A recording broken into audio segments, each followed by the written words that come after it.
Yeah, I don't understand this. I think it's one of those, like, I've never really quite. Like everybody, there's tons of things that I don't understand. Yes, it is storming this morning, so hopefully the audio is okay. If not, it is what it is. I'm sure a lot of y'all have noticed this on cameras, where it's like you're in a certain mode and you can't change settings that don't pertain to that particular mode. It's like, I get that, but, like, maybe I want to maybe I'm just rolling through the settings and I just want to change settings. So I want to change video settings. I know I'm not in video, but I want to change the settings anyway. I know I'm in video mode, but I want to change photo settings. I might have printed off a list online of settings and, just rolling through the settings. But, it's one of those, it is what it is. The programmers designed the camera and set it up and programmed, did all the stuff the way they wanted to. So, it is what it is. But decided to try something else new on my camera, or different. Changed out. I mentioned in a previous vlog, I had like the braided paracord wrist strap on here, and then I changed up the design, went with one that used less material, and last night I decided to switch it up again and made it a finger loop, which basically, like, all you basically have is a little loop paracord that you, depending on your camera, and you're gonna have to figure it out for your camera, what length or what finger you're gonna put that loop on, and then also depending on how big your hand is. One thing I also if you do make a finger loop, you may want to think about, and I didn't do it on mine, that's why I'm kind of pointing it out now, is kind of wish I would have put a little bit extra length, but really it's, probably 10 cents worth of paracord, if that even, probably isn't even that much, probably like 2 cents of paracord.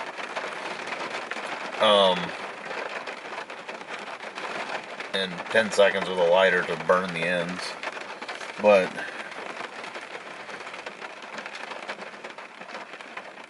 I was thinking I may cut this loop off and make another one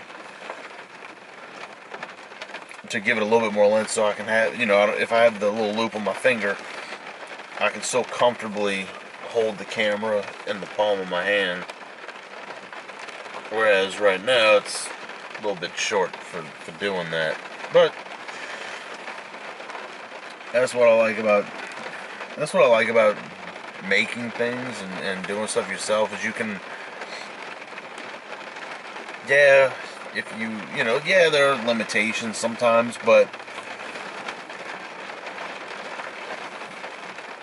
since you know how to do it, you can go and tweak and modify and change, and I don't know if there's somebody out there that you can send your camera to and have them, put a paracord strap on there. That might exist. There might be somebody doing that. I kind of thought it was a little like, earlier with the way the camera was focused on the glass, but I think it's actually kind of cool. Getting the rain running down the windshield.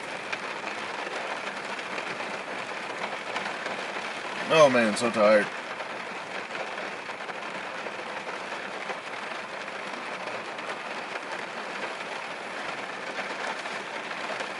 I kind of wonder, like, how many people that, I guess a lot of people that vlog kind of, a lot of their people know that they vlog and stuff. But I know there's a lot of people that do YouTube, but I'm sure, a lot of people don't even really know that they do YouTube. I'm probably one of those you know, I don't. It's kind of something I enjoy doing. You know, it's not. I don't really feel it necessary to. Hey, I make videos and put them on YouTube. But I mean, a lot of people know that I like to make stuff for cameras, car stuff. Pretty much any hobby that I'm into, I like to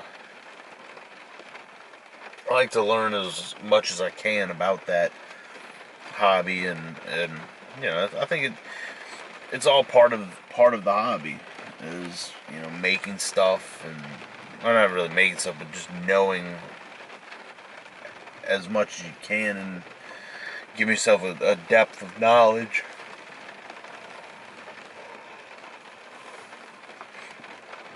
You know, and, you know, it's not saying, you know, if you just get into something that, you know, you should know everything right from the beginning. You know, some people in forums think you should. You know, and you see you all see those comments. You know, and it's all the negative stuff where it's like, well, you should know what the exposure triangle is. Why are you buying a high-end camera if you don't know the exposure triangle? You know, or why'd you buy, you know, these high-end golf clubs? You don't know how to golf. You know, it's you know, if somebody has the money to go buy a high-end set of golf clubs, and so be it. They want to buy it could also be, you know, hey, you know, I don't know much about golf. I know a little bit, but you know, I would think, you know, maybe, you know, with that logic of buy once, cry once, you know, I think you get fitted for golf clubs, you know, where you actually like the you know, if you actually had a set made for you. I mean, maybe once you get some experience, you know, your stance would probably improve. But if you went to a pro, I'm sure they'd put you in the correct stance. I mean, what you end up, you know, I think you could apply that logic of buy once, cry once. You know, you spend the money, but then again, maybe you don't get into golfing. But you know, I don't know. If you know about golfing, you know, talk about it in the comments. If you even watch this far, I'm 7 minutes into a video and kind of been just rambling. But really couldn't go with a topic for today. So, but yeah, it's, you know, it's just part of my enjoyment, I guess, in all hobbies that I've enjoyed is to learn the most I can about that hobby. But you know, some people don't see it that way. Some people, you know, choose to enjoy hobbies differently, and that's okay. You know, I'm one of those people. You know, I know about photography. I know a lot of stuff. You know, some things it's just one of those, like, you know, if I've never used the camera you're using, and or I've really never done the style of photography you're doing, you know, that's kind of what, you know, a lot of my knowledge is. But you know, I can't tell you, hey, here's exactly how you should set up to take this shot. You know, I can do the same as you can, and just try out different settings. But you know, you might get frustrated after trying 3 different settings on the camera. I might go through 20 until I finally get something close to what I'm looking for, and you know, I may miss ultimately the shot I was going for. You know, now obviously if I'm planning to go do, you know, astrophotography, I'm gonna practice before I go, and have my gear set up and know what gear I need. But you know, if I go buy a brand new camera and I go say, hey, tonight I'm taking this camera out of the box, the only thing I've done to it is charge the battery, and I'm expected to do anything with it, you know, it's to me that's kind of foolish. But you know, there are some times when you can, you know, find one of those auto modes on the camera and give it a shot and get a pretty good picture. You know, better than with no prior practice or research on technique, if you were able to just, throw some settings at the camera and get something, it'd probably be just more of the luck kind of thing. But, yep. So, like I said, it's kind of one of those videos, nothing really, no point to it, but whatever.